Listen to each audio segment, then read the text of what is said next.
Well, and you go from the Ottawa 67s to like Kami said, you go to Manchester, but you're part of the LA Kings organization. And that's at that time, as you're turning pro, the LA Kings are cooking, let's say.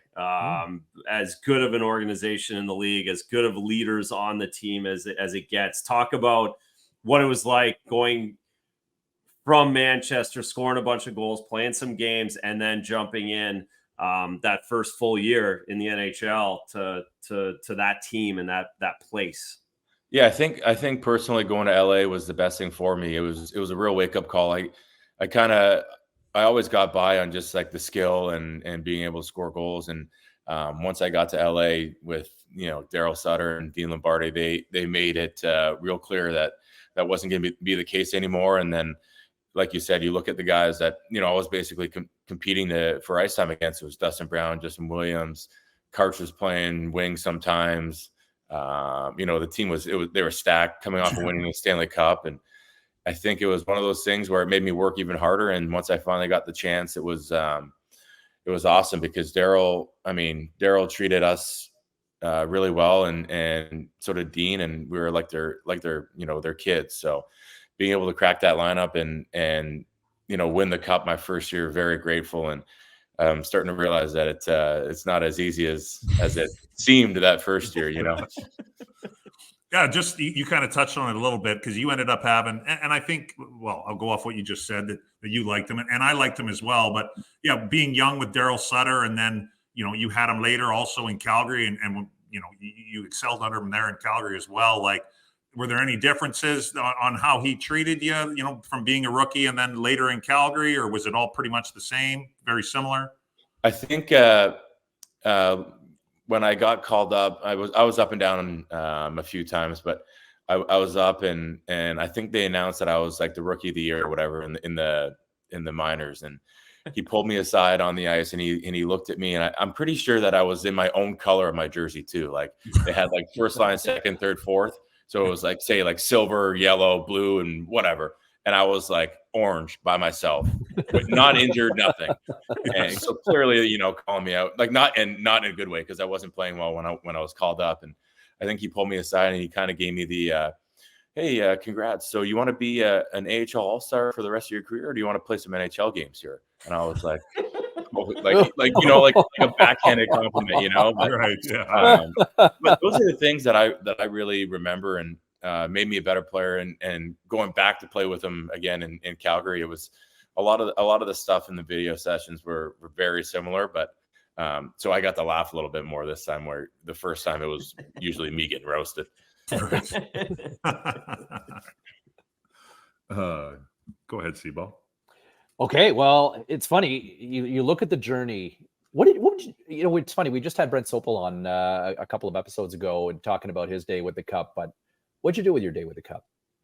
I started it at home, and my mom, where we grew up, my mom had like a garden stuff in the front, and that was definitely important for me to take some photos in front of that with her. And my grandpa had an old, I think it was like a '69 Mustang, with flames on it and stuff. That was really cool. We took some photos of that, and then that was kind of the morning. And then obviously, Okay, you're giving me all the good behavior stuff. Like, come on. It's a little dark and gets a little fuzzy, and it ended up just being like a really good time. Bunch of friends around and bunch of beers. Just, at the time you weren't on the social media as much, but the past couple of years where you see what everybody's doing, but it was relatively similar, I'd say.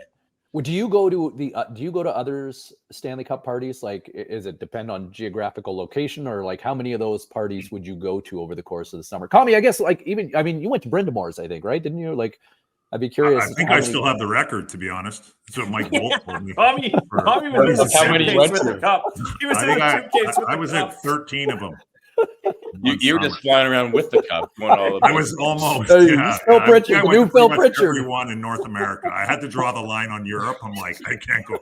I got to play next year. I finally got off league minimum. I'm making $1 million now. I'm like, I got to train a little bit. That's funny. Yeah, I don't think I ended up going to any of the guys, just because when the season ended, and like I said earlier, I was so young that I was like, holy shit, I got to get in the gym. Like, it's my contract year next year. Like I got to have like a good year sort of thing.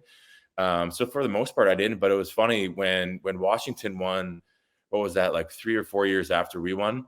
I was in Toronto, and Smith Pelly I went to high school with him, and he was having his cup party downtown.